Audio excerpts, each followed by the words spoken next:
அஸ்ஸலாமு அலைக்கும் ரஹ்மத்துல்லாஹி வரகாத்துஹு. தமிழ்நாடு தௌஹீத் ஜமாத் சார்பாக மௌலித் ஒரு இறை வணக்கமா என்ற கலந்துரையாடல் நிகழ்ச்சி இங்கே வழங்கப்படுகிறது.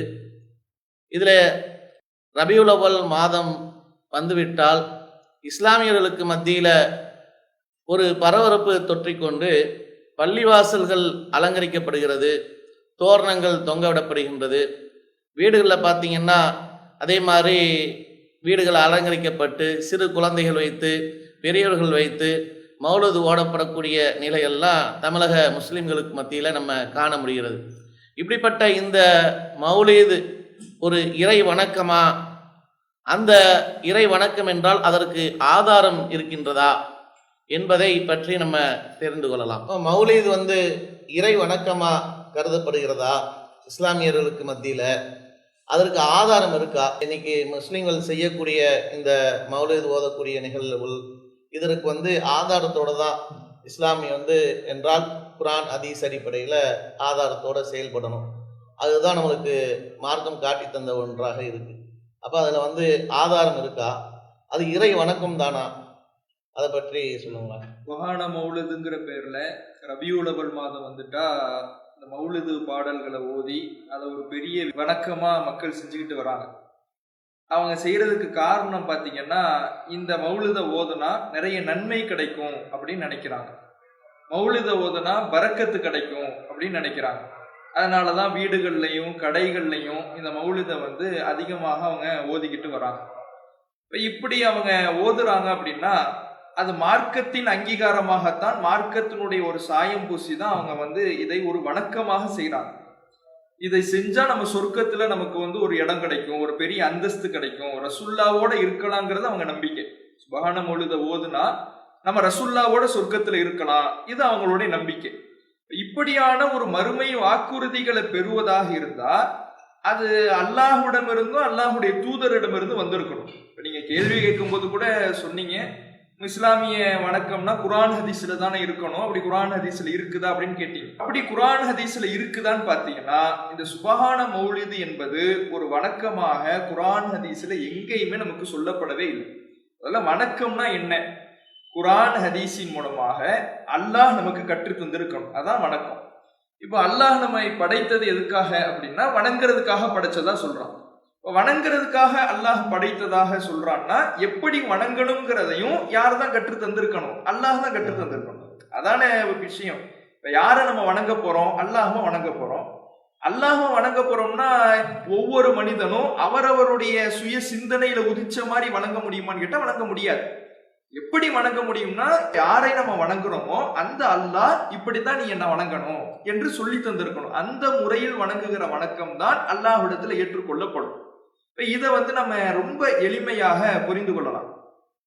அல்லாஹ் குரான்ல ஆதம் நபியை பத்தி பேசுறான். ஆதம் நபி இறைவன் உலகத்துக்கு அனுப்புறான். அனுப்பும் பொழுது ஆதம் நபிக்கு அல்லாஹ் ஒரு கட்டளையை கொடுக்கிறான். என்ன கட்டளைனா, ஃபைம்மா யஅதி அன்னகும் மின்னி ஹுதன், என்னிடமிருந்து ஒரு நேர்வழி உங்களுக்கு வரும், ஃபமன் தபிஅ ஹுதாய ஃபலா ஹவுஃபுன் அலைஹிம் வலா ஹும் யஹ்சனூன், அந்த நேர்வழியை யார் பின்பற்றுகிறாரோ அவர் தான் மறுமையில கவலை இல்லாமல் வெற்றி பெறுவார் அப்படின்னு அல்லாஹ் சொல்றான். இப்ப என்னிடமிருந்து ஒரு நேர்வழி வரும், அதைத்தான் பின்பற்றணும்னு அல்லாஹ் யாரை பார்த்து சொல்றான்? யாருக்கு அந்த கட்டளையை கொடுக்குறான்னா ஆதம் நபிக்கு கட்டளை கொடுக்குறான். ஆதம் நபி எவ்வளவு பெரிய அறிவுஜீவி! உலகத்திலேயே அவருக்கு வழங்கப்பட்ட கல்வி மாதிரி யாருக்கும் வழங்கப்படல. எந்த அளவுக்குன்னா மலக்குமாறுகளை அல்லாஹ் இந்த கல்வியின் காரணத்தினாலதான் ஆதம் நபிக்கு பணியை சொல்றான், கட்டுப்பட சொல்றான். அப்ப அவ்வளவு பெரிய சிறப்பு வாய்ந்த அறிவு வழங்கப்பட்ட ஆதம் நபிக்கு அல்லாஹ் சொல்ற கட்டளை என்னன்னா, நீங்க உலகத்துக்கு போங்க, எப்படி வணங்கணும், எப்படி செயல்படும், எப்படி மார்க்கத்தை அமைச்சுக்கணும்னா உங்களுடைய சிந்தனை அடிப்படையில் அமைத்துக் கொள்ளக்கூடாது, நான் எப்படி சொல்லி தரணும் அப்படிதான் நீங்க வணங்கணும்னு சொல்லி அனுப்புறான்னா அப்ப வணக்கத்தில் எதுக்கு இடம் கிடையாது? சிந்தனைக்கு இடம் கிடையாது. அல்லாஹ்வுடைய வழிகாட்டலுக்கு தான் அங்கே இடம். அதே மாதிரி இப்ராஹிம் நபி எவ்வளவு பெரிய அந்தஸ்து உள்ளவர்! இறைவன் உற்ற தோழன்னு சொல்றான். வத்தஹதல்லாஹு இப்ராஹிம ஹலீலா, அல்லாஹ் இப்ராஹிமை உற்ற தோழனாக ஏற்படுத்தி கொண்டார். அவரை விட ஒரு சிறந்த இறைநேசரை பார்க்க முடியுமா? அவர் தான் இருப்பதிலேயே மிகச்சிறந்த இறைநேசர், இறைவனுடைய அன்பை பெற்றவர். அப்படியான இப்ராஹிம் நபி அல்லாஹ்வுடைய கட்டளையின்படி காபாவை கட்டி எழுப்புறாரு. காபா பள்ளிவாசல். பள்ளிவாசல்ல என்ன செய்வாங்க? வணங்குவாங்க, தொழுவாங்க. பள்ளிவாசலை கட்டியாச்சு, எப்படி வணங்கணும் அதை ஒரு இறைநேசராக ஒரு நபியாக அவராக முடிவெடுத்தாரான்னு கேட்டா அந்த அதிகாரம் யாரு கிடையாது, நபிக்கே கிடையாது. அதனாலதான் அவர் அல்லாஹ்விடத்துல துவா செய்யறார், அரினா மனாசிக்கனா, இறைவா நான் கட்டி முடிச்சிட்டேன், நீ சொன்ன இந்த இடத்த கட்டிட்டேன், இப்ப இந்த இடத்துல நான் போய் வணங்கணுமே, எப்படி வணங்கணும், எனக்கு இந்த வழிபாட்டு முறைகளை கற்றுத்தா. யார்கிட்ட கேட்கிறாரு, அல்லாஹ்கிட்ட கேட்கிறாரு. அப்போ ஒரு வணக்கம் என்றால் அது யாரால் சொல்லித்தரப்பட வேண்டும், யாரை நாம வணங்குகிறோமோ அந்த அல்லாஹ்வால் சொல்லித்தரப்பட வேண்டும், அல்லாஹ்வால் நமக்கு வழிகாட்டப்பட வேண்டும், இறை செய்தியின் மூலமாக நமக்கு எடுத்து சொல்லப்பட வேண்டும். அதுதான் வணக்கமாகுமே தவிர ஒவ்வொரு மனுஷனும் அவரவர் சுய சிந்தனையின்படி ஒண்ணு உருவாக்கிக்கிட்டு இது வணக்கம்னு என்ன பண்ண முடியாது, சொல்ல முடியாது. அந்த வகையில பார்த்தீங்கன்னா இந்த சுபஹான மௌலிதுன்னு ஓதுறாங்க, எந்த மௌலிதா இருக்கட்டும். இப்ப இந்த ரபியுல் அவல் மாதத்துல இந்த சுபஹான மௌலிது ஓதுறதுனால இதை பத்தி நம்ம பேசுறோம். இந்த சுபஹான மௌலிதுன்னு ஓதுறாங்க, ரசூலுல்லாவை நாங்க புகழுகிறோம்னு ஓதுறாங்க, இது ஒரு வணக்கம்னு நம்புறாங்க. இந்த வணக்கத்துக்கு பெரு விமர்சையா கொண்டாடுறாங்க, அதற்காக பல பொருளாதாரத்தை அள்ளி செலவு செய்யறாங்க, பல அலங்காரங்களை செய்யறாங்க, பல நாட்கள் இதனுடைய வழிபாடுகள் அவங்களுக்கு தொடர்ந்துகிட்டே இருக்குது. இதெல்லாம் செய்வதாக இருந்தால் இதன் மூலமாக நன்மை கிடைக்கும், சொர்க்கத்துல ரசுல்லாவோட இருக்கலாம்ங்கிற நம்பிக்கை உண்மையாக இருக்கணும்னா அது யாரு சொல்லணும், சொர்க்கத்தை தர அல்லாஹ் தானே சொல்லி தரணும், சொர்க்கத்தையும் நன்மையும் தர அல்லாஹ் தான், இதெல்லாம் நீ செய்ய உனக்கு நன்மை தரன்னு சொல்லி இருக்கணும். அப்படி எங்கேயாவது உங்களுக்கு இருக்குதா, குரான்ல இருக்குதா, ஹதீஸ்ல இருக்குதான்னு கேட்டா எங்கேயுமே இதுக்கு ஆதாரமே கிடையாது. இதை நம்ம இப்ப கேட்கல, இன்னைக்கு நேத்து கேட்கல, கடந்த 40 ஆண்டு கால தௌஹீது பிரச்சாரத்துல இதைத்தான் நம்ம திரும்ப திரும்ப கேட்கிறோம். இதெல்லாம் செய்றீங்க, சரி வணக்கம்னு செய்றீங்க, வணக்கம்னு செய்யறதா இருந்தா அல்லாஹ் சொல்லியிருக்கணும்ல, ரசூல்லா சொல்லியிருக்கணும்ல, அது எங்கன்னு கேட்கிறோம். அப்படி ஒரு வழிகாட்டல, ஒரு ஆதாரத்தை இதுவரை அவங்க என்ன பண்ணல, காட்டல, காட்ட முடியாது. ஏன்னா இல்ல, அப்படி ஒரு ஆதாரம் இல்லை. இப்ப ஆதாரம் இல்லாததை நம்ம மார்க்கம்னு செஞ்சா அதுக்கு ரசூலுல்லாஹ் நமக்கு ஒரு விடை சொல்லிட்டாங்க, மன் அமில அமலன் லைஸா அலைஹி அம்ருனா ஃபஹுவ ரத்துன். யாரு நம்முடைய வழிகாட்டல், நம்முடையனா அல்லாஹ்வுடைய தூதருடைய வழிகாட்டல் இல்லாத ஒரு காரியத்தை செய்கிறாரோ அது அல்லாஹ்விடத்துல மறுக்கப்படும் என்று ரசூலுல்லாஹ் சொல்லிட்டாங்க. அதே மாதிரி மார்க்கத்தின் பெயரால குர்ஆன் ஹதீஸ்ல இல்லாததை புதிதாக உருவாக்கி செய்வது என்பது அது பித்அத்து, அந்த பித்அத்து நரகத்துக்கு கொண்டு போய் சேர்க்கும்னு ரசூலுல்லாஹ் எச்சரிக்கை பண்ணிட்டாங்க. அப்ப அப்படியான ஒரு காரியமாக ஒரு நரகத்துக்கு அழைத்து செல்லுகிற ஒரு புதுமையான மார்க்கத்துக்கு எந்த தொடர்பும் இல்லாத வணக்கமாக ஒரு காலத்திலும் அமைய முடியாத ஒரு காரியமாகத்தான் இந்த மௌலித இஸ்லாமிய சமுதாயம் பார்க்க வேண்டுமே தவிர அதை எப்படி ஒரு வணக்கமாக கருதி பார்க்குவதற்கான ஒரு முக்கியத்துவமோ அதுக்கான ஒரு ஆதாரமோ குர்ஆன் ஹதீஸ்ல இல்லை. கூடுதலாக நம்ம என்ன பார்க்கறோம் அப்படின்னா, மௌலிது எப்போது உருவானது என்பதற்கு இந்த மௌலிதை நம்பக்கூடியவங்களே சொல்லக்கூடிய விளக்கம் என்னன்னா, ஒரு 400 ஆண்டுகள் இருக்கலாம். உருவாகல, ரசூலுல்லாஹ்வுடைய காலத்துக்கு பிறகு ஒரு 1000 ஆண்டுகளுக்கு பிறகுதான் இது உருவாயிருக்கு. நம்ம சொல்றது இதை நம்பக்கூடியவங்க, இதை வணக்கமாக செய்யக்கூடியவங்களே சொல்லக்கூடிய விளக்கம் என்னன்னா, ஒரு 400 ஆண்டுகள் இருக்கலாம் அப்படிங்கிறாங்க. சரி, இதை ஏற்றுனது யாருன்னு கேட்டா அதுக்கும் தீர்க்கமா இவர் தான் ஏற்றினார்னு அவங்க சொல்லல. கஸாலி ஏற்றிருப்பாருன்னு சொல்லப்படுது, இன்னொருத்தர் ஏற்றிருப்பாருன்னு சொல்லப்படுது. அது யாரு ஏற்றினார்னு தெரியவும் இல்லை. அந்த புத்தகத்திலே எழுதுறாங்க, இந்த சுந்தர தமிழில் சுபஹான மௌலிதுங்கிற பேர்ல அவங்களே ஒரு புஸ்தகத்தை போட்டாங்க. அதனுடைய முன்னுரையிலே அவங்க குறிப்பிடும் போது இந்த புத்தகத்தை எழுதியவர் யார் என்று தெரியாமல் இருந்தாலும் செய்தி நல்லா இருக்குதுன்னு சொல்ல வர்றாங்க. செய்தி நல்லா இல்லைங்கிறது நம்ம இந்த கலந்தோட உங்களுக்கு தெளிவுபடுத்துவோம். நம்ம பல முறை அதை தோல் உரிச்சு காட்டியிருக்கிறோம். அது நல்லதெல்லாம் கிடையாது, கண்டிப்பா அது ஒரு குப்பைதாங்கிறதுல மாட்டு கருத்து கிடையாது. ஆனா அவங்களே சொல்லக்கூடிய கருத்துல என்ன இருக்குன்னு சொன்னா, இது யாரு ஏற்றுனாங்கன்னு சரியா தெரியல. அப்ப யாரு ஏற்றுனாங்கன்னு தெரியல, ரசூலுல்லாஹ்வுடைய காலத்திலும் இல்லை. இப்போ யாரோ உண்டாக்கி கொடுத்த சில கவிதை வரிகளை வைத்துக்கொண்டு அதை வணக்கம்னு அவங்க செய்யறது தான் நமக்கு ஒரு வருத்தமாக இருக்கிறது. இதை மார்க்கத்துக்கு முரணாக இதை வைத்து மக்களை அவங்க வழிகெடுப்பது நம்ம சொல்ல வேண்டிய விஷயமா இருக்கு. அதே போல இந்த முஸ்லிம்கள் இந்த மௌலிதை எப்படி பார்க்குறாங்க அப்படின்னு சொன்னா, அதோட சகோதரர் குறிப்பிட்டாங்க, அது நமக்கு பரக்கத்து கிடைக்கும், செல்வம் கிடைக்கும் அப்படின்லாம் நம்புறாங்க. அதாவது ஒரு காரியத்தை நாம் நன்மை இருப்பதாக நினைச்சிட்டா மட்டும் அண்ணா நமக்கு அது நன்மையை கொடுத்துட மாட்டான். அது மார்க்கத்தில் சொல்லப்பட்டதா இருக்கணும். குர்ஆனிலே வழிகாட்டப்பட்டிருந்தா அது வணக்கம், மாற்றுக்கிறதே கிடையாது. நபி வழிகளில் வழிகாட்டப்பட்டிருந்தா அது வணக்கங்கிறதுல இருவேறு கருத்துக்கு இடம் கிடையாது. இந்த மௌலிது என்பது அதில் சொல்லப்பட்டிருக்குதா இல்ல, மக்களுடைய நம்பிக்கையே தான் அங்க இருக்கு. மௌலிதுங்கிறது ஒரு வணக்கம், நமக்கு நன்மை கிடைக்கும், செல்வம் கிடைக்கும் என்று அவங்க ஒரு அனுமானமா நம்புறாங்களே தவிர அது வணக்கம் கிடையாது என்பதுதான் நம்ம பார்க்கிறோம். இதை பற்றி அல்லாஹ் குர்ஆன் சொல்லும் போது, ஹல் நுனப்பிவுக்கும் பில் அக்ஸரின ஆமாலா, நபியை நீங்க அந்த மக்களிடத்திலே சொல்லுங்கள், அதாவது செயல்களில் நஷ்டமடைந்தோரை பற்றி நான் உங்களுக்கு அறிவிக்கட்டுமா? அல்லதீன தல்ல சாயிபும் ஃபில் ஹயாத்தி துன்யா, இவ்வுலக வாழ்க்கையிலே அவருடைய எல்லா முயற்சிகளும் வீணாகிவிட்டன. எக்ஸபோன அன்னகும் இக்ஸினோன சுனா, அவர்களோ தாங்கள் அழகிய செயல் புரிந்ததாக நினைத்துக் கொள்கிறார்கள். அதாவது அழகிய செயல்னு அவங்க நினைக்கிறாங்க, ஆனா அது மார்க்கத்தில் சொல்லப்பட்டிருக்காரு. அப்ப மௌலுதை ஒரு பெரிய வணக்கம் என்று, ஒரு மிகப்பெரிய வணக்கம் என்று, நமக்கு நன்மையை பெற்றுத்தரக்கூடிய வணக்கம் என்று மக்கள் நினைச்சாலும் கூட அல்லாஹ்வும் தூதரும் சொல்லாத வரை அது வணக்கமாக கண்டிப்பா ஆகவே முடியாது என்பதுதான் தெளிவான ஒரு பார்வையாக இருக்கும். நிச்சயமா கரெக்ட் தான். சுபான மௌலிது என்பது அல்லாவின் தூதரை புகழ்றது தான். நாங்கள் புகழ்றதுக்காகத்தான் நாங்கள் அந்த சுபான மௌலிதை நாங்கள் ஓதுறோம். அதில் அல்லாவின் தூதரை நாங்கள் நேசிக்கிறோம், புகழணும் அப்படின்றது மார்க்கத்தில் உண்டான ஒன்று தானே இருக்குது. இது எப்படி தப்பாகும் அப்படின்னு சொல்லி கேட்குறாங்களே. இந்த சுபஹான மௌலிதை ஓதக்கூடியவங்க நபிகளாரை புகழ்வதற்காகத்தான் நாங்கள் எதை வச்சிருக்கிறோம் என்று சொல்றாங்க.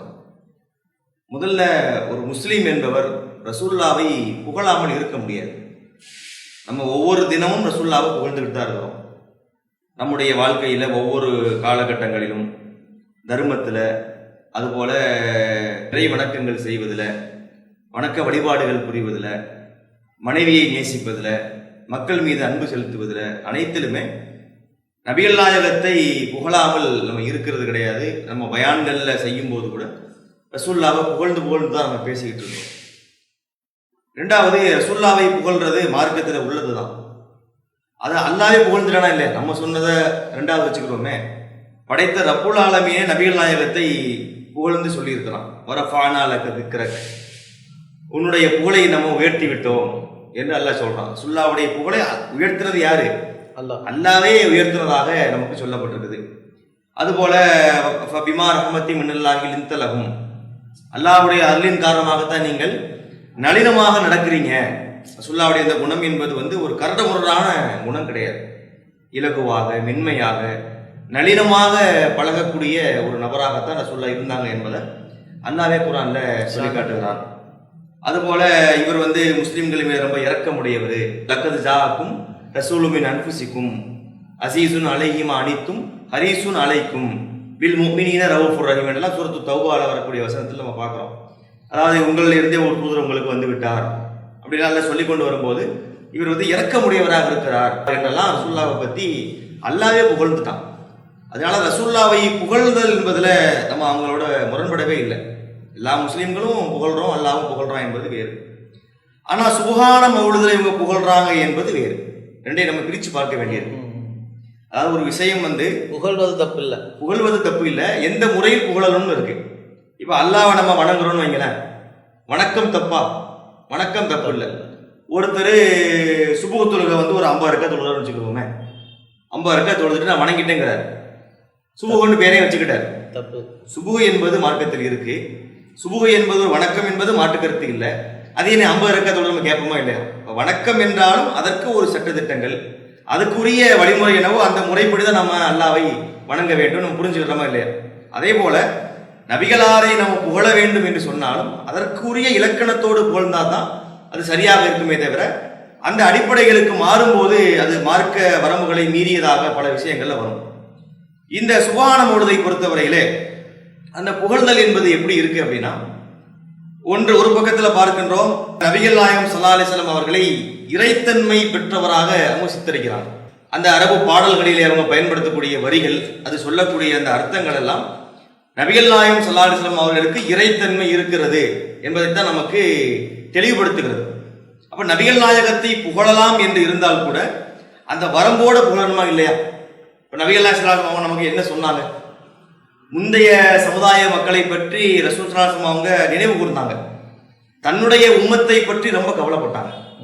அதாவது காலங்காலமாக நம்ம என்ன பார்க்கிறோம் அப்படின்னு சொன்னா, ஒரு இறை தூதர் வருவாரு, அந்த மக்களுக்கு போதனை செய்வார். அந்த இறை தூதருக்கு பின்னாடி ஒரு கூட்டம் மக்கள், சமுதாய மக்கள் வருவாங்க. காலப்போக்கில் என்ன ஆகும்னு சொன்னா, அந்த இறை தூதரையே கடவுளாக்கிடுவாங்க. இறை தூதரை புகழ்ந்து பாராட்டி அவரை சிலாகித்து, அந்த புகழ் என்பதை ஒரு வரையறுக்க தெரியாது சில மக்களுக்கு. இந்த கிட்டத்தட்ட இந்த கூட்டமா இருந்த சுபஹான மௌலிது மக்கள் எப்படி ரசூலுல்லாஹி மீது உள்ள அந்த புகழை சொல்றோங்கிற பேர்ல பரம்பு கடந்து போறாங்களோ, இதே பாணியில தான் முந்தைய காலத்துல வாழ்ந்த மக்களும் வரம்பு கடந்து போவாங்க. கடைசியில் அவரை கொண்டு போய் தர்கா கட்டி கடவுளாக்கிட்டு தான் மறு வேலை பார்ப்பாங்கன்னு வைங்களேன். அப்ப இதையெல்லாம் ரசூலுல்லாஹி அவங்க கவனிச்சாங்க. அதனாலதான் தன்னுடைய அந்த இறுதி காலகட்டங்களில் கூட மக்களுக்கு ரொம்ப எச்சரிக்கை பண்ணாங்க. லானல்லாஹுல் யஹூதவன் நசாரா இத்தகது குபூர் அம்பியாகி மசாஜின்னு சொன்னாங்கல்ல, யூதர்களையும் நஸ்ரானிகளையும் அல்லாஹ் வந்து சபிப்பானாக. ஏன்னு சொன்னா அவங்க தங்களுடைய நபிமார்களுடைய அடக்கத்தலங்களை வணக்கத்தலங்களா ஆக்குனாங்க. அவங்க வந்து கல்லையோ மண்ணையோ போட்டு அவங்க வணக்கத்தலம் ஆக்கல. நபிமார்களை அவங்க புகழ்றோங்கிற பேர்ல, அவங்கள மதிக்கணுங்கிற பேர்ல அந்த மதிப்பு கூட கூட கூட கடவுள் ரேஞ்சுக்கு போயிடும். அப்ப ரசூல்லாவை மதிக்காத முஸ்லீமா இருக்க முடியாது. அந்த மதிப்பு என்பது ஒரு மனித தன்மையில தான் இருக்கணுமே தவிர இறைத்தன்மை அளவுக்கு அந்த மதிப்பு உயரும் போது அங்கே வந்து ஏகத்துவம் இல்லாமல் போயிடும். எப்படி நம்ம கடந்த காலங்களில் பல சமுதாய மக்கள் நபிமார்களை வந்து கடவுள் நிலைக்கு உயர்த்தினாங்கன்னு சொன்னோமோ, அதே மாதிரி தான் ஈசா நபியையும் அந்த சமுதாய மக்கள் அப்படி கொண்டு போனாங்க. அவரை ஒரு மனிதர் என்பதை கடந்து அவருக்கு ஒரு இறைத்தன்மை இருப்பது போல அந்த புகழ்ச்சி அவங்களை கடவுளாக்கக்கூடிய நிலைக்கு அந்த மக்களை அவங்க உள்ளங்களை தள்ளியது. அப்ப நபியல்லாஹு ஸல்லல்லாஹு அலைஹி வஸல்லம் இதை நமக்கு நினைவு கூர்ந்தாங்க. கூர்ந்து சொன்னாங்க, லா துத்ரூனி கமா அத்ரத்தின் நசாரா இவன மரியம், மரியமுடைய மகன் ஈசாவை அந்த மக்கள், அந்த கிறிஸ்தவ சமுதாயத்து மக்கள் எப்படி வரம்பு கடந்து புகழ்ந்தார்களோ என்னை நீங்கள் வரம்பு கடந்து புகழாதீர்கள் அப்படின்னு சொன்னாங்க. ஆனா அபுதுஹு, நான் அல்லாஹ்வுடைய அடிமை. நான் அதாவது இவங்க வந்து நம்ம வார்த்தைகளை சொல்லி புகழ்றாங்க பாருங்க. நபிகள் நாயகம் அவங்க நமக்கு சொன்னது என்ன? ஆனா அபுதுஹுன்னாங்க, நான் அல்லாஹ்வின் அடிமை சொல்லிட்டு அடுத்து நமக்கு சொன்னாங்க, கூலு அப்துல்லாஹி ரசூலுஹுன்னாங்க. எனவே நீங்கள் என்னை அல்லாஹ்வின் அடிமை என்றும் அல்லாஹ்வின் தூதர் என்றும் சொல்லுங்கள். முதல்ல அடிமை தான். நபிகள் நாயகம் ஸல்லல்லாஹு அலைஹி வஸல்லம் அவங்களை பொறுத்த வரைக்கும் அவங்க 40 வயசுல நபியானாங்க. ஆனா பிறந்த உடனே அடிமையா இருந்தாங்க. மரணிக்கும் வரைக்கும் அடிமையாகத்தான் மரணித்தார்கள். 63 வயசுல மௌத்தானாங்கல்ல. நபியாக இருந்தாலும் அவங்க யாரு தான்? அல்லாஹ்வுக்கு அடிமை தானே. இப்ராஹிம் நபி அல்லாஹ்வுக்கு அடிமை தானே. ஆதம் அலைஹிஸ்ஸலாம் அல்லாஹ்வுக்கு அடிமை தானே. அந்த அடிமையில் இருந்து நம்ம வெளியே வர முடியுமா? வர முடியாது. அப்ப இந்த நபிகள் நாயகம் ஸல்லல்லாஹு அலைஹி வஸல்லம் நமக்கு என்ன சொன்னாங்கன்னா, இந்த கிறிஸ்தவ சமுதாயத்து மக்கள் எப்படி ஈசா நபியை வந்து வடமு கடந்து புகழ்ந்து அவரை கடவுள் அந்தஸ்துக்கு கொண்டு போயிட்டாங்களோ அதே மாதிரி நீ ஆக்கிராதீங்கன்னு கவலைப்பட்டாங்க. நபிகள் நாயகம் அவங்க எதை கவலைப்பட்டாங்களோ அதை தான் இன்னைக்கு இந்த சமுதாய மக்கள் செய்யறாங்க. ரசூலுல்லாஹி அவர்களை வந்து புகழ்றோங்கிற பேர்ல வரம்பு கடந்து புகழ்ந்து இறைவன் அளவுக்கு வச்சு பார்க்கக்கூடிய வார்த்தைகள் சுபான மௌலிதுல நிறைய இருக்குது. நம்ம அடுத்தடுத்த விஷயங்களா கூட என்னென்ன வார்த்தைகள்லாம் அப்படி இருக்குங்கிறத பார்த்துக்கலாம். இது ஒரு தகவல். இன்னொன்று என்ன அப்படின்னா, புகழ்றோங்கிறாங்கல்ல, சரி சுபான மௌலிது எதுக்குங்கன்னு கேட்டா ரசூலுல்லாஹ்வை புகழ்றோம் அப்படிங்கிறாங்க. இதை வந்து ஆலிம்கள் மட்டும் ஓதுறது கிடையாது. சாதாரண மக்கள், பாமரர்கள், பாட்டாளிகள் அவங்களும் ஓதுறாங்க. இப்போ ஒருத்தர் சுபான மௌலிது ஓத போறாருன்னு வைங்களேன், அந்த மஜ்லிஸ் முடிஞ்சு வெளியே வர்றாரு. நீங்க எங்கெங்க போயிட்டு வந்தீங்கன்னு கேளுங்களேன். சுபான மௌலிது ஓத போனோம். அதில் என்ன ஓதுறீங்க, எதுக்காக ஓதுறீங்க? ரசூலுல்லாஹ்வை புகழ்ந்தோம் பாரு. என்ன சொல்லி புகழ்ந்தீங்கன்னு கேளுங்க, சொல்ல தெரியாது. ரசூலுல்லாஹ் புகழ்ந்தோன்னு சொல்றீங்கல்ல, அப்ப தெரியாமலே புகழ்ந்தீங்களா? தெரியாமலே புகழ்ந்தா அது புகழ்ந்ததாக அது வந்து நம்ம அறிய முடியுமா? ஒரு புகழ்ச்சி என்பதை இப்போ நான் உங்களை சொல்றதாகட்டா, இவர் நல்லவர், இவர் நியாயமானவர், இவர் நேர்மையானவர், நான் உங்களுக்கு தெரிகிற பாஷையில பேசினா தானே உங்களை புகழ்ற மாதிரி இருக்கும். எனக்கும் புகழ்ந்த திருப்தி கிடைக்கும். அப்ப நபிகள் நாயகம் ஸல்லல்லாஹு அலைஹி வஸல்லம் அவர்களை வந்து ஏதோ நமக்கு தெரியாத அரபியில புகழ்ந்துட்டோன்னு சொல்வது என்பது அது ரசூலுல்லாஹ்வை புகழ்ந்ததாக எடுத்துக்கொள்றதாக நமக்கு தெரியவில்லை. அது ஏதோ ஒரு பெரிய வணக்கமாக அவங்க பண்றாங்க என்பதுதான் நம்ம அதில் பார்க்கிறோம். அப்ப இந்த புகழ் என்பது ரசூலுல்லாஹ்வை புகழ்றது என்பது ஓகே. ஆனா அதில் என்ன பார்க்குறோம்னா, இந்த இறைத்தன்மை அளவுக்கு வரம்பு மீறி புகழும் போது அது வந்து ஒரு ஷிர்கான காரியத்துல மக்களை தள்ளக்கூடிய ஒரு நிலையை நம்ம பார்க்கிறோம். அதனால நம்ம தவிர்த்துக்கிறோம்னு சொல்றோம். அது வந்து ஷிர்கு, செய்யாதீங்க.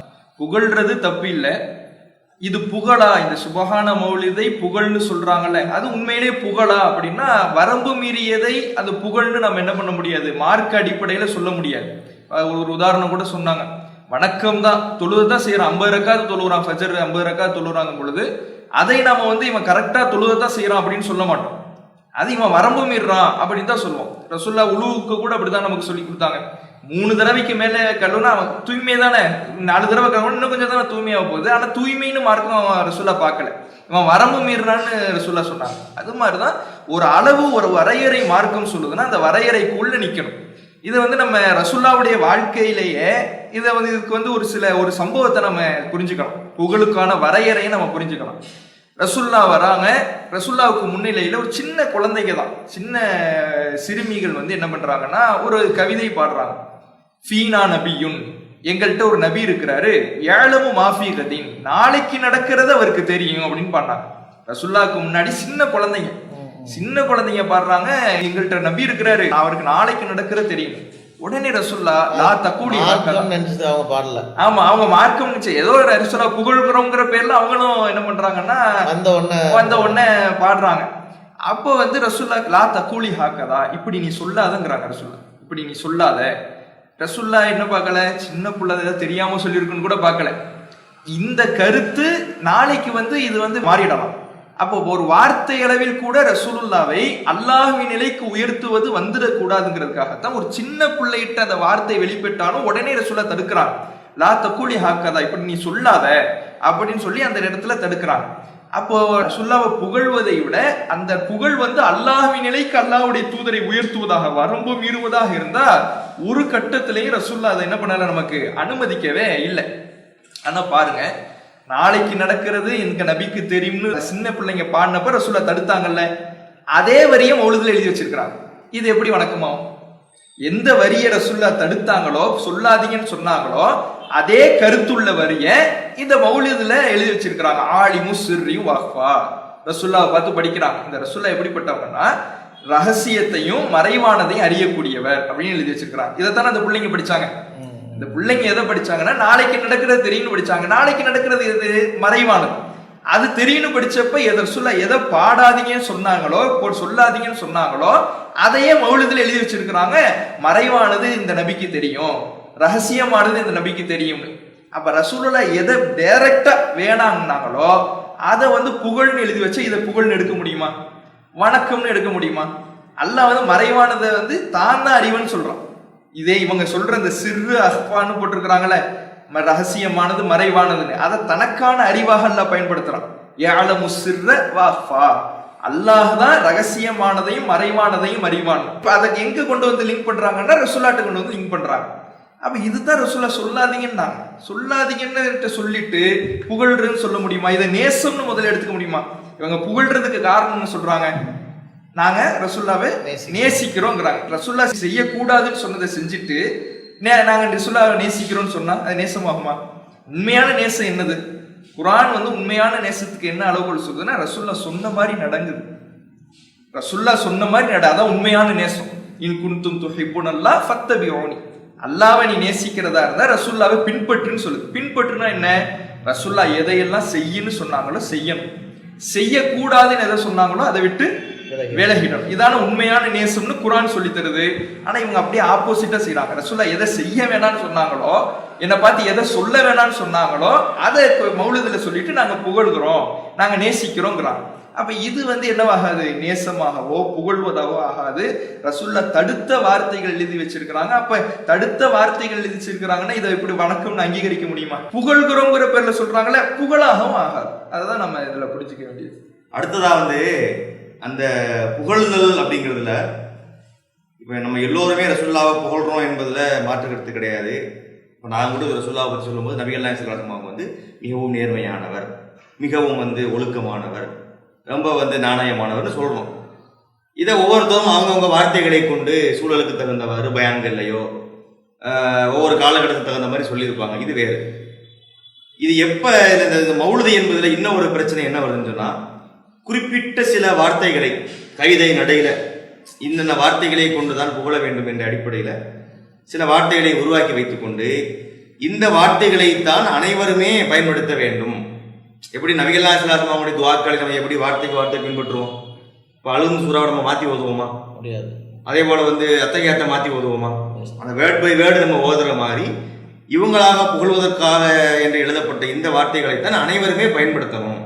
அது இந்த முறைப்படி தான் பயன்படுத்தணும். இந்த தினங்கள்ல இதை ஓதணும், ரபியுல் அவ்வல் மாதத்துல வந்து இதை ஓதணும் என்று அப்போ அவங்க வந்து ஒரு ரசூலுல்லாஹ் சொன்னதை போல ஒன்று சொல்லலான்னு பார்க்குறாங்க. எப்படி அல்லாஹ்வுடைய தூதர் சொன்னதை நம்ம வார்த்தை மாற்றாமல் எழுத்து மாற்றாமல் ஓதுவோமோ, அல்லாஹ் சொன்ன அந்த திருமுறை குர்ஆனை ஒரு எழுத்து கூட பிசகாமல் அப்படியே ஓதுவோமோ, அதே மாதிரி இதை ஓதணும் என்று இது யார் சொன்னது? இப்போ இவங்க எதுக்கு நிகராக வச்சு பார்க்குறாங்கன்னு தெரியுதா இல்லையா? இந்த மௌலிது என்பதை வந்து குர்ஆனுக்கு நிகராக வச்சு பார்க்குறாங்க. எப்படி வார்த்தைக்கு வார்த்தை மாறக்கூடாது, மௌலிதுலையும் மாற்றக்கூடாது. அதே போல ரசூலுல்லாஹ்வுடைய அந்த பொன்மொழிகள் துஆக்கள்லாம் இருக்கு பாருங்க, அந்த துஆக்களை எப்படி நம்ம ஒரு வார்த்தை மாறாம ஓதுவோமோ அதே மாதிரி தான் இந்த மௌலுது பாடல்களையும் படிக்கணும் என்று சொல்வதில் இருந்தே இவங்க இந்த மௌலுதை வந்து ரொம்ப முக்கியமாக பார்க்குறாங்க என்பதை தான் நம்ம பார்க்க முடியுது. இன்னொன்று என்ன செய்கிறாங்கன்னா, அந்த ஜமாத்தை சார்ந்தவங்க இந்த மௌலுதெல்லாம் ஓதுறாங்கல்ல, அந்த அந்த கூட்டங்கள் ஒரு சந்தோஷமான காரியங்களுக்கு இந்த மௌலுதுகளை ஓதுறாங்க. ஒரு புதுசாக வீடு குடி போகிறது, கல்யாண வீடுகள், அது மாதிரி ஒரு வீட்டில் மகிழ்ச்சியான நிகழ்ச்சிகள் நடக்கும்ல, அங்கே மௌலுதை ஓதுவாங்க. எங்க குரானை ஓதுவாங்கன்னா மௌத்து வீட்டில் குரானை ஓதுவாங்க. அப்ப இளவுக்கு குரானு, நலவுக்கு மௌலுதுன்னு அவங்க வச்சிருக்கிறாங்க. ஒரு வீட்டில் வந்து கெட்ட காரியம் நடக்குதுன்னு சொன்னா குரானை எடுத்து ஓதுவாங்க, நல்ல காரியம் நடந்தா குரானை ஓதுறது கிடையாது. அதுக்கு இந்த மௌலுதை ஓதுறாங்கன்னு சொன்னா அப்ப இவங்க மௌலுதை வந்து குரானுக்கு நிகராக இல்லை, குரானுக்கெல்லாம் மேலே பார்க்குறாங்கன்னு கூட நம்மளால சொல்ல முடியும். அல்லது அவங்க மறுத்தாங்கன்னா அதை பத்தி நம்ம பார்த்துக்கலாம். வரம்பு மீறி அந்த புகழக்கூடிய அந்த நிகழ்வு வந்து சுபான மௌலுதை காண முடியுது அப்படின்னு சொன்னா, அந்த வரம்பு மீறி புகழ்றது இணை வைக்கக்கூடிய காரியமா? அதாவது இப்போ வந்து இணை வைப்புன்னா என்னங்கிறது நமக்கு தெரியும். ஷிர்கு, அல்லாஹுக்கு நிகராக படைப்பினத்தை வைத்து பார்ப்பது. அல்லாஹுக்கு நிகராக அப்படின்னா நம்ம என்ன விளங்கிக்க கூடாது அப்படின்னா, சரிக்கு சமம் அப்படிங்கிறது மட்டும்தான் ஷிர்கு அப்படின்னு விளங்கிக்க கூடாது. அதாவது சரிக்கு சமமாக இரண்டு கடவுள் இருக்கிறாங்க அப்படின்னு நினைத்தாலும் ஷிர்கு தான். அணுவளவு நம்பிக்கையை அல்லாஹ்விற்கு இருக்கக்கூடிய அந்த பிரத்யோகத்தன்மை ஒரு படைப்பினத்துக்கு, ஒரு மனுஷனுக்கோ, ஒரு பொருளுக்கோ, ஒரு மரத்துக்கோ இருக்குதுன்னு நம்பிட்டா கூட அதுவும் என்னதான்? ஷிர்கு தான். அப்ப இந்த ஒரு அடிப்படையில பார்த்தோம்னா சுபஹான மௌலுதுல இறைவனுடைய கொஞ்ச நெஞ்ச அதிகாரம் இல்லை. இறைவனுடைய அதிகாரங்கள் எல்லாவற்றையுமே யாருக்கு கொண்டு போய் சேர்க்கிறாங்க? ரசூலுல்லாஹ் இடத்துல கொண்டு போய் சேர்க்கிறாங்க. இப்ப புகழ்கிறோம்ங்கிறாங்கன்னா அதுல வரம்பு மீறக்கூடாதுங்கிறத நம்ம ஏற்கனவே சொன்னோம். இப்ப வரம்பு மீறதை தாண்டி இறைவனுடைய நிலைக்கு அவங்க ரசூலுல்லாஹ்வை உயர்த்தி அல்லாஹ்வுடைய பண்புகள் தனக்கு மட்டும் பிரத்யோக பண்பாக அல்லாஹ் சொல்லுவான்ல, அந்த பண்பை எல்லாம் ரசூலுல்லாஹ்வுக்கு கொடுக்குறாங்க. ரசூலுல்லாஹ் தான் இதெல்லாம் செய்வாங்க அப்படின்னு கொடுக்குறாங்க. இப்ப இதுல பார்த்தீங்கன்னா உதாரணத்துக்கு ஒரு சில வரிகளை நம்ம சொல்றோம். இந்த ஏற்கனவே சொன்னோம்ல, சுந்தர தமிழில் சுபஹான மௌலுதுன்னு இவங்க ஒரு புக்கு போட்டிருக்கிறாங்க. அதாவது சுபஹான மௌலுத தமிழ்ல மொழிபெயர்த்து ஒரு புத்தகத்தை இவங்க போட்டிருக்கிறாங்க. இப்ப இந்த புத்தகத்துல 21வது பக்கத்துல ஒரு சில வரிகள் வருது. அந்த கஃபாருல் ஹத்தாயா, பாவங்களை மன்னிக்க கூடியவர் நீங்கள் தான். ஒதுனூபில் மூபிகாத், அழித்தொழிக்கக்கூடிய பெரும்பாவங்களை மன்னிக்க கூடியவர்களும் நீங்கள் தான். சின்ன பாவமா இருந்தாலும் சரி, பெரும் பெரும் பாவங்களாக இருந்தாலும் சரி, மன்னிக்க கூடியவர் நீங்கள் தான் அப்படின்னு என்ன பண்றாங்க, இந்தல எழுதி வச்சிருக்கிறாங்க. அதே மாதிரி 7வது பக்கத்துல, இதே புத்தகத்துல 7வது பக்கத்துல சலாம் பைத்துன்னு சொல்லுவாங்க. மௌலுதுல சலாம் பைத்து அப்படிம்பாங்க. அந்த சலாம் பைத்துல அஸ்ஸலாம் அலைக்க யா மாஹிய துனூப், பாவங்களை அழிப்பவரே உங்கள் மீது சலாம் உண்டாகட்டும் அப்படின்னு சொல்லி இருக்கிறாங்க. பாவங்களை அழிப்பவரேன்னு யார அழைக்கிறாங்க? அல்லாஹ்வை அழைக்கல. நம்ம எல்லாம் அல்லாஹ்வை தான் அழைக்கணும்னு குர்ஆன் சொல்லுது. ஆனா ரசூலுல்லாஹ்வை அழைக்கிறாங்க. பாவங்களை அழிப்பவரேன்னு துவா செய்கிற வகையில ரசூலுல்லாஹ்வை அழைக்கிறாங்க. அது மாதிரி இன்ன பைத்தன் அந்த சாக்கின்னு ஒரு பிரபலமான மௌலுதுல ஒரு பிரபலமான அடி இருக்குது. அந்த பாடல் வரக்கூடிய இடத்துல இந்த புத்தகத்துல 70வது பக்கத்துல தம்பனா மாஹி, எங்களுடைய பாவத்தை அழிக்க கூடியவரே, இதுவும் யாரதான் பார்த்து சொல்றாங்க? ரசூலுல்லாஹ்வை பார்த்து தான் அழைக்கிறாங்க. இப்படி பல இடங்கள்ல நபிகள் நாயகம் ஸல்லல்லாஹு அலைஹி வஸல்லம் அவர்களை பார்த்து பாவங்களை மன்னிப்பவரே, பாவங்களை அழிப்பவரே அப்படின்னு அழைக்கிறாங்க. இது குர்ஆனுக்கு நேர் எதிரா இருக்குதா இல்லையா? குர்ஆன் என்ன நமக்கு சொல்லி கொடுக்குது? ஒமை யக்ஃபிரு துனூப இல்லல்லாஹ், அல்லாஹ்வை தவிர பாவங்களை மன்னிக்க கூடியவன் யாரும் இல்லைன்னு சொல்லுது குர்ஆன். இந்த வாசகத்தை பாருங்களேன், ஒமை யக்ஃபிரு துனூப இல்லல்லாஹ், அல்லாஹ்வை தவிர பாவங்களை மன்னிக்க கூடியவன் யாரும் இல்லை. லா இலாஹ இல்லல்லாஹ் நம்ம சொல்றோம், அல்லாஹ்வை தவிர வேறு இறைவன் இல்லைன்னு. அதுக்கு என்ன அர்த்தம் சொல்லுவோம்? அல்லாஹ் மட்டும்தான் இறைவன், அவனை தவிர வேறு இறைவன் இல்லை. அதே மாதிரிதான் பாவங்களை மன்னிப்பவன் அல்லாஹ்வை தவிர யாரும் இல்லைன்னா அல்லாஹ் மட்டும்தான் பாவங்களை மன்னிக்க கூடியவன். எப்படி நமக்கு களிமா சொல்லி தருதோ அதே தான் இந்த வசனமும் நமக்கு சொல்லி தருது. பாவங்களை மன்னிக்கிறது அல்லாஹ் தான். அல்லாஹ்வை தவிர யாரும் பாவங்களை மன்னிக்க மாட்டாங்க. பாவங்களை, உனக்கு பாவம் மன்னிப்பு வேணுமா, அல்லாஹ்கிட்ட போங்கிறது குர்ஆன் வசனம். இப்படி டைரக்டாக நேரடியா குர்ஆன் சொல்லி இருக்கும் பொழுது இல்ல ரசூலுல்லாஹ் எங்களுக்கு மன்னிப்பாங்க அப்படின்னு சொல்றாங்கன்னா, அப்ப யாருடைய அதிகாரத்தை யாருக்கு வழங்குறாங்க? அல்லாஹ்வுடைய அதிகாரத்தை ரசூலுல்லாஹ்வுக்கு வழங்குறாங்களா இல்லையா? அல்லாஹ் பாவங்களை மன்னிக்க கூடிய அதிகாரம் தனக்குன்னு சொல்லும் பொழுது அந்த அதிகாரம் நபிக்கு இருக்கிறதா சொல்றாங்க. நபியே அப்படி தன்னை சொல்லிக்கல. தன்னை நபி அப்படி சொல்லிக்கிட்டாங்களா? நான் பாவங்களை மன்னிக்கிறப்பா, என்கிட்ட வந்து பாவ மன்னிப்பு தேடுங்கன்னு சொன்னாங்களா? இல்ல. ரசூலுல்லாவே அப்படி சொல்லல, நபிகள் நாயகம் அப்படி சொல்லல, அல்லாஹ் அப்படி சொல்லல. தனக்கு மட்டும்தான் அந்த அதிகாரம் இருக்கிறதா அல்லாஹ் சொல்றான். அப்படி குர்ஆனுக்கு நேர் எதிராக அவங்க என்ன பண்ணி எழுதி வச்சிருக்காங்க? ரசூலுல்லாவும் பாவங்களை மன்னிப்பாங்க அப்படின்னு எழுதி வச்சிருக்காங்க. அப்ப இப்படி ரசூலுல்லாஹ் வந்து பாவங்களை மன்னிப்பாங்க அப்படின்னு இவங்களுடைய நம்பிக்கை இருக்குதுன்னா, இவங்க ரசூலுல்லாவை எங்க உயர்த்துறாங்க? அல்லாஹ்வுடைய இடத்துக்கு உயர்த்துறாங்க. ரசூலுல்லாவை இறைவன்னு சொல்ல தேவையில்லை, அவங்க ரசூலுல்லாவை கடவுள்னு சொல்ல தேவையில்லை. குர்ஆன் என்ன சொல்லுது? அப்படி சொன்னா மட்டும்தான் இணை வைத்தல்னு சொல்லலை குர்ஆன். அல்லாஹ்வுடைய அதிகாரத்தை நீ அணுவளவு கொடுத்தாலும் இணை வைத்தலுக்கு குர்ஆன். அப்ப அணுவளவு கொடுத்தாலும் இணை வைத்தல்னா அல்லாஹ்வுடைய மிகப்பெரிய அதிகாரமா இருக்கிற இந்த பாவங்களை மன்னிக்கிற அதிகாரத்தை ரசூலுல்லாவுக்கு வழங்குறாங்கன்னா இதுல ஷிர்க் இருக்குதா இல்லையா? தெளிவா தெரியுதுல. நீ எந்த அளவுக்கு இந்த அதிகாரத்தை அல்லாஹ் சொல்றான்னா, நீ பாவம் செய்யலைன்னா, மனித சமுதாயத்தை பார்த்து அல்லாஹ் சொல்றான், நீ பாவம் செய்யலைன்னா உன்னை அழிச்சிட்டு பாவம் செய்யற கூட்டத்தை கொண்டு வந்து அவனுக்கு நான் மன்னிப்புங்கிறான் அல்லாஹ். அப்ப பாவம் மன்னிக்கிறத அல்லாஹ் தன்னுடைய அதிகாரத்திலே மிகச்சிறந்த ஒரு அதிகாரமாக, ஒரு விருப்பத்திற்குரிய அதிகாரமா சொல்லி காட்டுறான். நீ பாவம் செய்யலையா, உன்னை அழிச்சிடுவேன், ஒரு கூட்டத்தை கொண்டு வருவேன், அவனை பாவம் செய்ய வைப்பேன், அவனுக்கு நான் மன்னிப்பேன். அப்ப அந்த பாவம் மன்னிப்புங்கிறத அல்லாஹ் விரும்புறான். அப்படி இறைவனுடைய விருப்பத்திற்குரிய அதிகாரமாக இருக்கிற மிக முக்கியமான ஒரு பண்பாக இருக்கிற இந்த பண்பை ரசூலுல்லாஹ்வுக்கு அவங்க கொடுக்குறாங்கன்னா நேரடியாக என்ன ஆகுது? இணை வைத்தலாக இருக்குது. ரசூலுல்லாஹ்வை அல்லாஹ்வுடைய நிலைக்கு உயர்த்துறாங்கிறது தான். இதனாலதான் நம்ம என்ன சொல்றோம்? இந்த மௌலிது பாடல் வரிகள்ல ஷிர்க் இருக்குது, இணை வைத்தல் இருக்குது. இவங்க புகழல, வரம்பு மீறி அல்லாஹ்வுடைய நிலைக்கு அல்லாஹ்வுடைய தூதரை உயர்த்துறாங்கன்னு சொல்றதுக்கு காரணம் இது மாதிரியான அடிகள் தான். ரசூலுல்லாஹ் வந்து பாவத்தை மன்னிப்பார் அப்படின்னு சொன்னால் அதை வந்து இணை வைக்கக்கூடிய காரியம்னு சொல்கிறீங்க.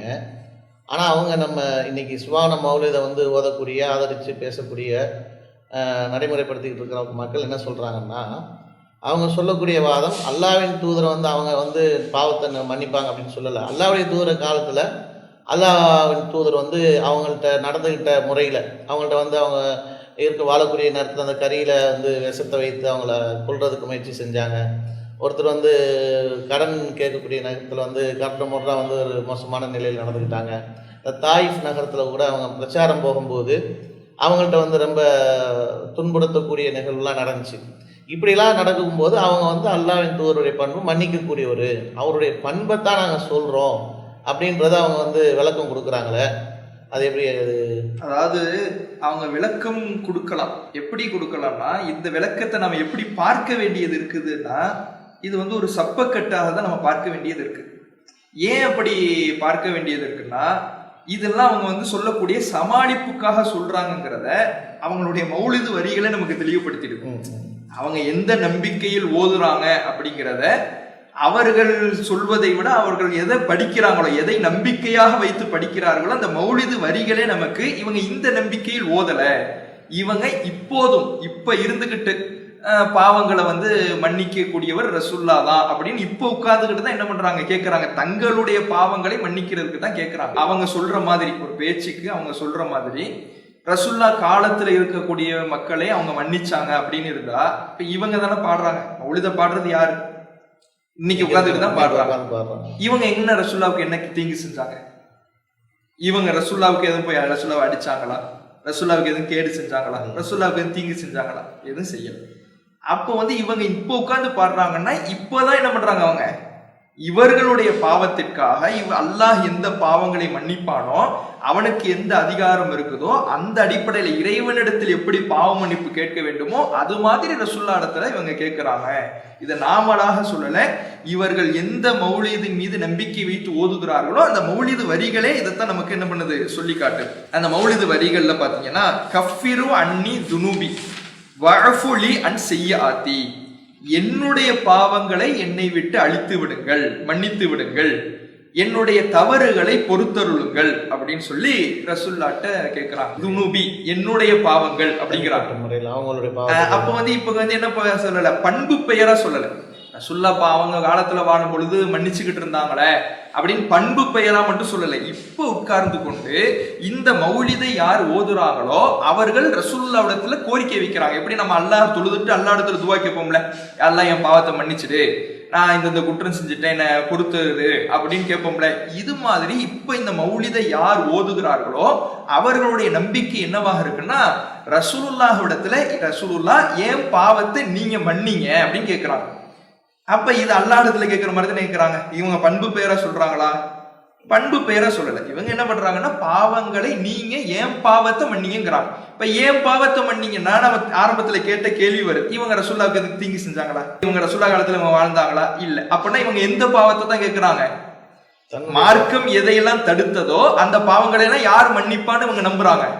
ரசூலுல்லாஹ் மன்னிப்பாங்க நம்புறாங்க. அல்லாஹ் மன்னிப்பாங்கிறத தாண்டி அல்லாஹ் தான் மன்னிப்பவன், அவனுக்கு மட்டும்தான் அந்த அதிகாரம்னு குர்ஆன் சொல்வதற்கு மாற்றமா ரசூலுல்லாஹ் மன்னிப்பாங்க அப்படின்னு என்ன பண்றாங்க இவங்க நம்புறாங்க. இன்னும் இதே கருத்துல இன்னும் சில வரிகளும் வருது.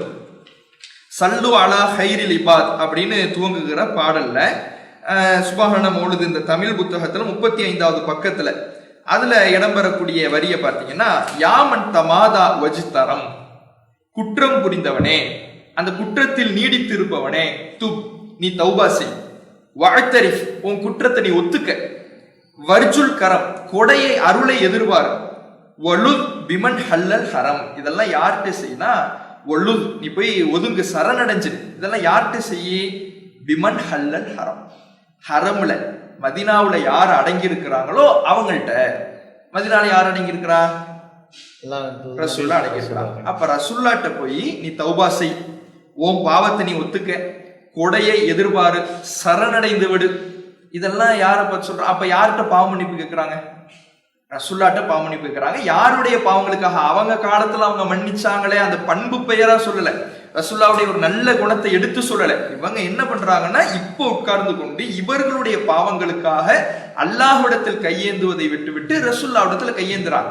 இவங்களுடைய பாவத்தை கையேந்துறதா இருந்தா யார்கிட்ட கையேந்தணும்? அதைத்தான் குர்ஆன் நமக்கு சொல்லி தருது. அல்லாஹ்விடத்துல கையேந்தணுங்கிறத குர்ஆன் சொல்லி தருது. ஆனா இவங்க என்ன பண்றாங்கன்னா, இந்த மௌலிதின் மூலமாக ரசூலுல்லாஹ்விடத்தில் கையேந்துகிறார்கள். இதனாலதான் நம்ம என்ன பண்றோம், இத ஷிர்கு. அப்ப இவங்க சொல்றாங்கல்ல, ஒரு சப்பை கட்டு கட்டுறாங்கல்ல, ஒரு சமாளிப்பு வாதம் ஒண்ணு சொல்றாங்கல்ல, அது அவர்களுடைய நம்பிக்கை அடிப்படையிலே அப்படி ஒரு வாதம் இல்ல. ஏன்னா அவங்கதான் மௌலிது ஓதுறாங்க. அந்த மௌலிதே எதை சொல்லுது? அப்ப உள்ளது இல்ல, இப்ப நீ கேளுன்னு சொல்லுது. அப்ப அவங்க சும்மா ஒரு சப்பை கட்டுக்காக, ஒரு சமாளிக்கிறதுக்காகத்தான் சொல்றாங்களே தவிர அவங்களுடைய நம்பிக்கை அது இல்லைங்கிறத இதுல இருந்து நம்மளால புரிஞ்சுக்க முடியும். இன்னொன்னு, அந்த நீங்க சொல்றது மாதிரி நம்ம ஒரு கேள்வி கேட்கும்போது, ஏங்க இந்த மாதிரி ரசூலுல்லாஹ்ட்ட போய் நீங்க பாவம் பண்ணி விட்டுறீங்களான்னு கேட்கும்போது அவங்க நமக்கு இந்த விளக்கங்களை சொன்னாங்க. என்ன விளக்கம்னா, நம்ம கேட்கறது கிடையாது, ரசூலுல்லாஹ் இடத்துல நம்ம கேட்கக்கூடிய துவா கிடையாது, நம்ம கேட்கல, அந்த காலத்துல வாழ்ந்த மக்கள் தவறு செஞ்சிருப்பாங்க இல்லையா, அதை தான் கேட்டாங்கிறாங்கல்ல. அப்ப அந்த வார்த்தையில குறிப்பிட வேண்டியதானே, மக்களுடைய பாவத்தை மன்னித்தவர்ன்னு சொல்ல வேண்டியதானே. உழுதுல போடும்போது உங்களுடைய காலத்தில் வாழ்ந்த மக்களுடைய குற்றங்களை மன்னித்தவர்ன்னு போல வேண்டியதானே. அதையே அதை விட்டுட்டு கஃபீரு அன்னி துரூபின்னு சொல்றாங்க, என்னுடைய பாவங்கள் ஏன் சொல்றாங்கிற ஒரு கேள்வி அங்கே வருது. இன்னும் ஒன்று, இந்த மௌலுதை ஆதரித்து பேசக்கூடிய உலமாக்கள் ஆண்டுதோறும் இந்த மீலாது விழாக்கள் நடக்கக்கூடிய நேரத்தில் ரபியுல் அவல் மாதத்துல பல இடங்கள்ல பேசுறாங்க. எங்கேயுமே இந்த கருத்தை அவங்க பேசுறதே கிடையாது. நம்மகிட்ட ஒரு கேள்வி கேட்கறாங்க பாருங்க, அது எங்க கேட்டாங்க, எங்க சொன்னாங்கன்னா விவாதத்துல சொன்னாங்க. ஒரு விவாதத்துல போய் நம்ம இதை எடுத்து வைத்து அதற்குரிய அடுக்கடுக்கான குர்ஆன் வசனங்களை எல்லாம் எடுத்து வைத்து அவர்களை நெருக்கி பிடிச்சிட்டோம். அவங்கள இந்த வசனத்தை, அதாவது இந்த சுல்லாட்ட போய் நீங்க பாவ மன்னிப்பு தேடுறீங்களே, இது அல்லாஹ்வுக்கு ஷிர்க் வைக்கக்கூடிய ஒரு காரியம் என்று நம்ம வசனங்கள்லாம் அள்ளி போட்ட உடனே அவங்க நெல்லையில வேலைப்பாளையத்துல நடந்து, அங்க வேலைப்பாளையம் சவால் விட்டாங்களா, சவால் விட்டு, ஆமா நெல்லையில தான் ஒரு மண்டபத்துல நடந்துச்சு. அங்க நம்ம எடுத்து போட்ட உடனே அவங்க எப்பயுமே நீங்க பாத்தீங்கன்னா அவங்க தெருக்களிலே வீதிகளிலே ஒரு பேச்சு பேசுவாங்க, விவாதக்களம் என்று வரும்போது அங்கு வேறு பேச்சு பேசுவாங்க. ஏன்னா தெருக்கள்ல பேச அதான் பெரும்பாலும் அவங்களுடைய ஒரிஜினாலிட்டிங்கிறது அதுதான். விவாத காலம் வரந்தா அவங்க விட்டதை அடிக்க முடியும், நம்ம பிடிச்சிருவோமே, அவங்க நினைச்சதை பேச முடியுமா, அடுத்த அமர்வு மைக்கு நம்மள்ட்ட தான் வரும், நம்ம ஒரு கேள்வி கேட்டுருவோம். அப்ப மாட்டிக்கிற கூடாது என்பதற்காகத்தான் விவாத களங்கள்ல தான் அவங்க பேசினாங்களே தவிர உண்மையிலே அவங்களுடைய நம்பிக்கை எப்படி இருக்குன்னு சொன்னா, இன்று நாம் செய்யக்கூடிய பாவங்கள், இன்னைக்கு இல்லை நாளைக்கு கியாமத் நாள் வரைக்கும் மக்கள் வருவாங்களே, அந்த மக்கள் செய்யக்கூடிய பாவங்களையும் இந்த நபி மன்னிப்பாரு அப்படிங்கிறது தான் அவங்களுடைய நம்பிக்கையாகவே இருக்குது. அந்த விவாதத்துல கூட காலை அமர்வுல பார்த்தீங்கன்னா பேசக்கூடிய ஒருத்தர் என்ன பண்றாருன்னா சமாளிக்கிறார். நாங்க இப்போ பாவங்களை கேட்கல, நாங்க எங்களுடைய பாவங்களை மன்னிக்க சொல்லி கேட்கல, ரசூல்லா காலத்துல மன்னிச்சாங்களா இல்லையா? இப்ப நீங்க சொன்ன சம்பவங்களா இருக்குல்ல, தாயிஃப் நகர மக்களை ரசூல்லா மன்னிச்சாங்களா இல்லையா, விஷம் கொடுத்த மக்கள் பெண்ணை மன்னிச்சாங்களா இல்லையா, இப்படியே சொல்லிக்கிட்டு இருந்தார். அதுக்கப்புறம் இடையில அவங்கள அஜரத்துக்கெல்லாம் பெரிய அஜரத்து ஒருத்தர் இருப்பாருல்ல, அவர் இடையில வந்து இல்ல நாங்க ரசூல்லாட்டு தான் பாவ மன்னிப்பு கேட்கிறோம் அப்படின்னு சொல்ல ஆரம்பிச்சார்.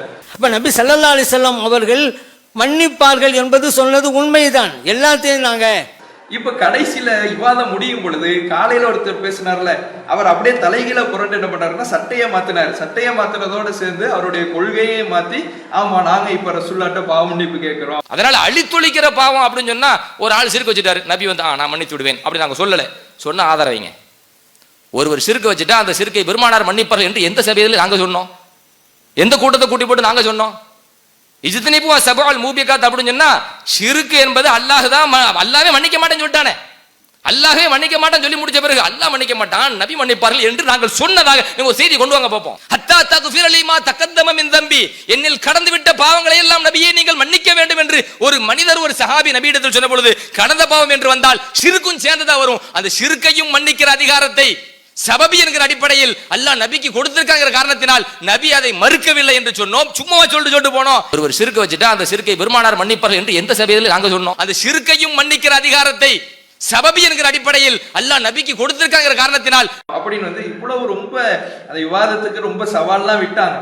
சரி, சவால் விட்டு கொண்டு வந்து உட்கார வச்சு அவங்கள்ட்ட விவாதம் பண்ணணும்னா இப்படி முரண்பாடுகளை அசத்தியம் சத்தியம் இல்லைன்னா அவங்கள்ட்ட முரண்பாடு இருக்கும். இப்படி முன்னுக்கு பின்ன மாத்தி மாத்தி பேசுற நிலைமை இருக்குதுங்கிறது அல்லாஹ் அதுல வெளிச்சத்தை காட்டி அவங்களுடைய நிலைய எப்படின்றத காட்டி. ஆமா.